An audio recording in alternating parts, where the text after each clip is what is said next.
అందరికీ నమస్కారం. Welcome to MNR life style. Last వీడియోలో నేను ఫిరంగిపురం చర్చి యొక్క ప్రాంగణం అంతా చూపించడం జరిగింది. ఈ వీడియోలో చర్చ్ లోపల భాగం ఎలా ఉందో నేను మీకు చూపిస్తాను.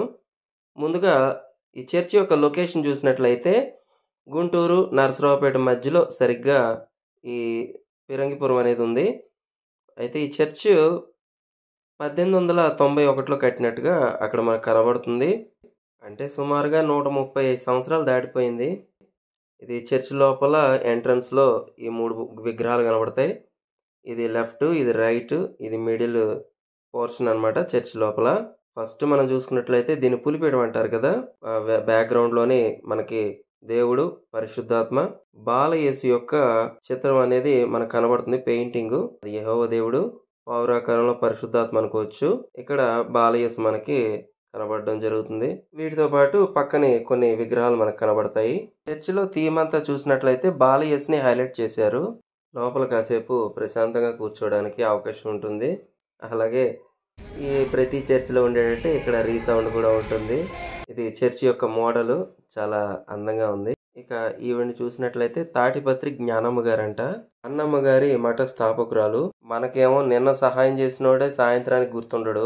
200 ఏళ్ల నాటి చిత్రపటాన్ని ఇక్కడ ప్రదర్శిస్తున్నారంటే నలుగురు చెప్పుకునేలాగా ఆవిడ బ్రతికిందని నాకు అర్థమైంది. ఇక్కడ స్టేజ్ మీద పెయింటింగ్స్ చూస్తే యేసు ప్రభు పుట్టినప్పుడు గొర్రెల కాపర్లు ఆయన్ను దర్శించినట్లుగా, అలాగే తూర్పు దేశపు జ్ఞానులు ఆయనను ఆరాధించినట్లుగా మనకి ఇక్కడ కనబడుతుంది.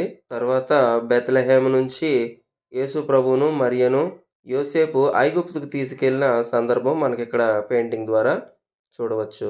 బాలుడైన యేసు యెరూషలేము దేవాలయంలో పెద్దలతోనూ యాజకులతోనూ తర్కించిన సందర్భం మనకిక్కడ కనబడుతుంది. ఇంతేకాకుండా మెయిన్ పెయింటింగ్స్ ఏవైతే ఉన్నాయో బాలయేసు, పైన పరిశుద్ధాత్మ, ఆ పైన యెహోవా దేవుడు, వాటి పైన డోమ్ ఉంది. ఆ డోమ్ పైన 4 సువార్తలు వ్రాసినటువంటి 4 శిష్యుల యొక్క చిత్రపటాలు మనకు కనబడతాయి. వారిలో మొదటివాడు మత్తయి, మార్కు, లూకా, యోహానులు. మేము ఈ చర్చి దగ్గర చూసిన వాటిని మీకు ఎక్స్‌ప్లెయిన్ చేయడం జరిగింది. అయితే ఇంకా మాకు తెలియని విషయాలు ఏవైనా మీకు తెలిసినవి ఉంటే దయచేసి కామెంట్ చేయండి. ఈ వీడియో నచ్చినట్లయితే లైక్ చేయండి. మీ ఫ్రెండ్స్‌కి షేర్ చేయండి. ఈ వీడియో అంతట్లో మీకు ఏది నచ్చిందో అది కామెంట్ చేయండి. నెక్స్ట్ వీడియోలో కలుద్దాం. అంతవరకు సెలవు. బాయ్.